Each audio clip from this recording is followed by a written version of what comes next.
അപ്പുമോൻ സ്കൂളിൽ നിന്ന് എത്തിയല്ലോ. എന്താ മോനെ നിന്റെ മുഖത്തൊരു വിഷമം? ആ മാലതി ടീച്ചറിന്റെ ക്ലാസ്സിൽ ഞാനിനി പോവില്ല അച്ഛാ. എന്നെ വേറെ ക്ലാസ്സിൽ ചേർക്കണം. അതെന്താ മോനെ? മാലതി ടീച്ചർ നല്ല ടീച്ചറല്ലേ? അല്ല അച്ഛാ, ചീത്തയാ. ടീച്ചർ സത്യം പറഞ്ഞതിന് എന്നെ അടിച്ചു. സത്യം പറഞ്ഞതിനോ? അതെ അച്ഛാ. ടീച്ചർ എന്നോട് ചോദിച്ചു വീണ പൂവ് ആരുടെയാന്ന്. ഞാൻ പറഞ്ഞു സിനിമോളുടെയാന്ന്.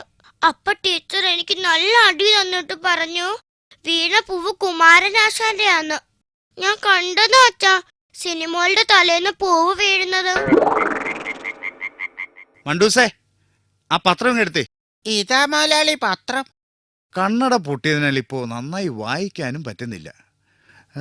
മുഖ്യമന്ത്രി ബലാത്സംഗം ഉദ്ഘാടനം ചെയ്തു. നേരാണോ മുതലാളി? മുഖ്യമന്ത്രിക്ക് ഏതായാലും അതിന്റെ ആവശ്യമില്ലായിരുന്നു. ബലാത്സംഗം ഉദ്ഘാടനം ചെയ്യാൻ പറ്റിയ എത്രയോ പേർ വേറെ കിടക്കുന്നു. വല്ല ജോസ് പ്രകാശോ ഉമ്മറോ പോരായിരുന്നോ? ഉദ്ഘാടനം ചെയ്യുന്നതിന്റെ പടം കൊടുത്തിട്ടുണ്ടോ മുതലാളി? ഞാനൊന്ന് നേരെ കണ്ടോട്ടെ മുതലാളി. ഓടാ അവിടുന്ന്. ഞാൻ വായിച്ചപ്പോ കണ്ണട ഇല്ലാഞ്ഞോണ്ട് തെറ്റിയതാ.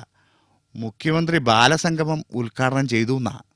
നാശം. കണ്ണട വെച്ചിട്ട് തന്നെ മുതലാളിക്ക് കണ്ണു കാണാൻ മേല. വേലക്കാരി ജാനുവിനെ കാണുമ്പോഴൊക്കെ കൊച്ചമ്മയാണെന്നല്ലേ മുതലാളിയുടെ വിചാരം?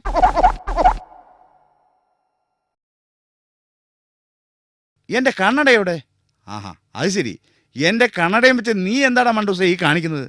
എനിക്കൊരു എഴുത്ത് വന്നു മുതലാളി, അത് വായിക്കാൻ നോക്കുകയാ. എടാ, നിനക്ക് അതിന് എഴുത്തറിയാവോ? ദേ, ഒരുമാതിരി ചൊറിയുന്ന വർത്താനം പറയരുത്. എനിക്ക് വായിക്കാൻ അറിയുമോ എന്ന്. മുതലാളി ഇന്നലെ എന്തോ എന്നോട് പറഞ്ഞത്. എന്തുവാ? ഈ കണ്ണട വെച്ചാൽ ഏതക്ഷരവും നന്നായി വായിക്കാമെന്നല്ലേ? ഇംഗ്ലീഷും ഹിന്ദിയും വായിക്കാൻ പറ്റുന്ന കണ്ണട കിട്ടുമോ മുതലാളി?